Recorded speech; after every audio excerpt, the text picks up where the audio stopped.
Les partenariats publics-privés. Comment offrir de meilleures infrastructures pour les services publics?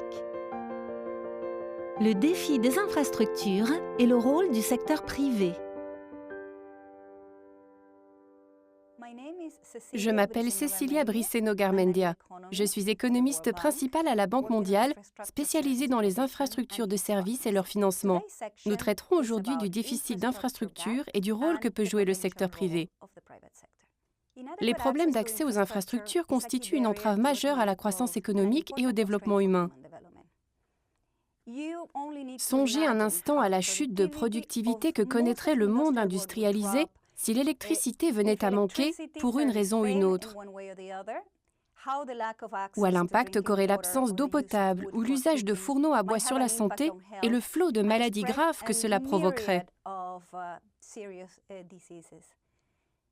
Songez encore à l'isolement de communautés entières qui sont coupées des marchés et des services sociaux parce qu'il n'y a pas de véritable route. Et pourtant, dans beaucoup de pays en développement, les infrastructures de base, c'est-à-dire l'électricité, l'eau, l'assainissement, mais aussi les technologies d'information et de communication, les routes, toutes ces infrastructures sont en mauvais état, insuffisantes ou inexistantes.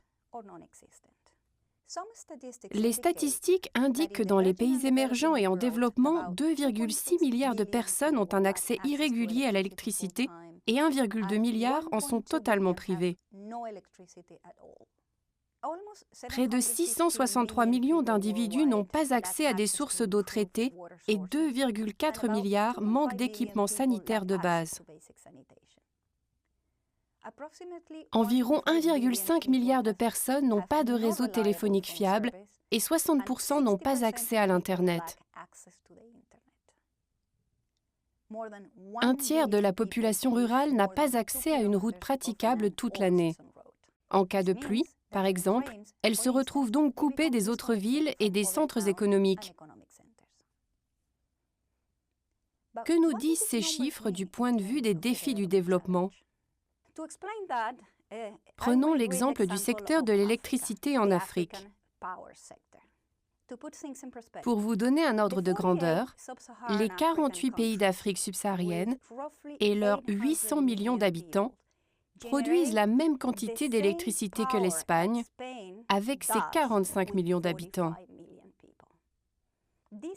Et la production africaine représente 10% de l'électricité produite dans tous les pays en développement. Cela veut dire que les défis du développement se définissent par rapport à une cible, par rapport au niveau de développement d'autres continents. Dans quelques cas, il s'agira d'abord de rattraper ses pairs, ces autres pays en développement avec une économie similaire ou un stade de développement similaire. Reprenons l'exemple de l'Afrique. Nous avons calculé qu'en portant la qualité et la quantité des infrastructures africaines au niveau de l'île Maurice, ce pays étant le leader de l'infrastructure en Afrique, on pourrait gagner 2,2% de croissance. Mais si l'Afrique améliorait la quantité et la qualité de ses infrastructures et rattrapait le premier pays d'Europe occidentale, elle gagnerait 4 points de croissance. On voit donc clairement que la cible réaliste à atteindre, en termes de quantité et de qualité des infrastructures, est sujette à débat. Pour cadrer ce débat, nous avons fixé des objectifs de développement raisonnables, quoique arbitraires. De quoi s'agit-il?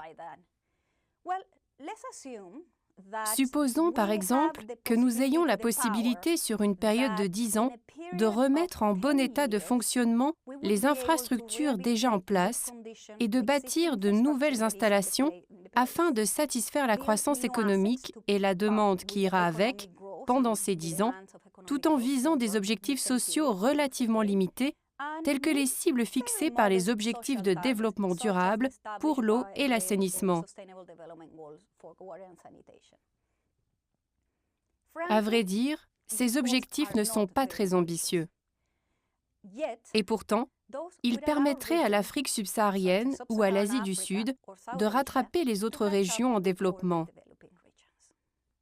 En nous basant sur les estimations de coût des investissements, nous pouvons chiffrer le coût de ces objectifs.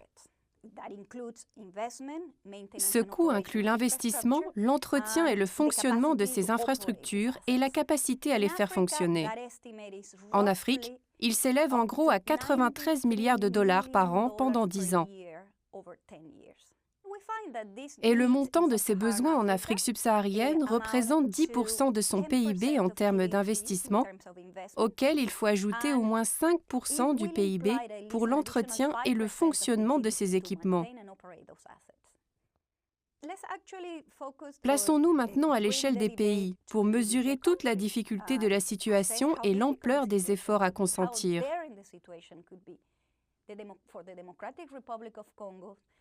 Pour la République démocratique du Congo, ces objectifs d'apparence modeste représenteraient 70% du PIB, uniquement pour couvrir les besoins en infrastructures sur 10 ans. C'est parfaitement irréalisable, me direz-vous.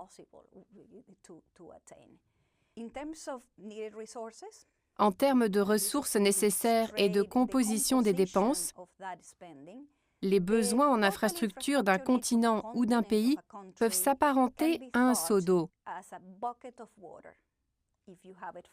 S'il est plein, tous les besoins sont provisionnés par les ressources monétaires. D'après les travaux évoqués précédemment pour l'Afrique, près de la moitié de ces besoins sont déjà couverts par des dépenses engagées sous une forme ou une autre. Ce qui frappe, c'est que la moitié de ce qui a été déjà financé provient de recettes intérieures, c'est-à-dire par les ressources fiscales et les usagers. Quant à l'autre moitié, elle est financée soit par le secteur privé, qui représente une part de 20% du gâteau des dépenses, soit par l'aide publique au développement, qu'elle soit multilatérale ou bilatérale, et par les puissances financières émergentes, telles que la Chine, l'Inde et la péninsule arabique, qui couvrent globalement les 14% restants.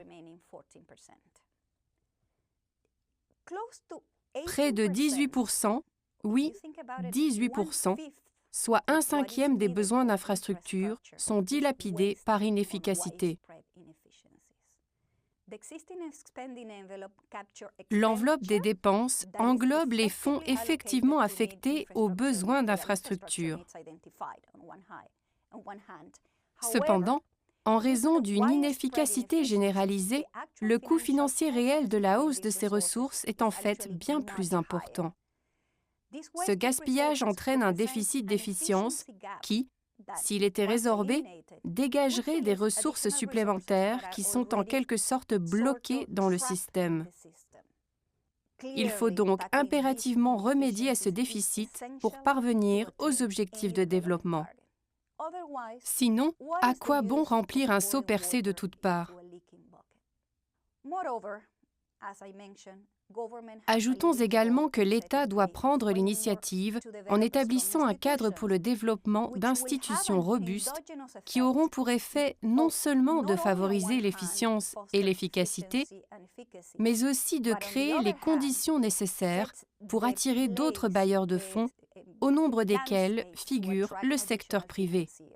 Le secteur privé apparaît aujourd'hui comme un acteur solide et majeur dans le secteur des infrastructures.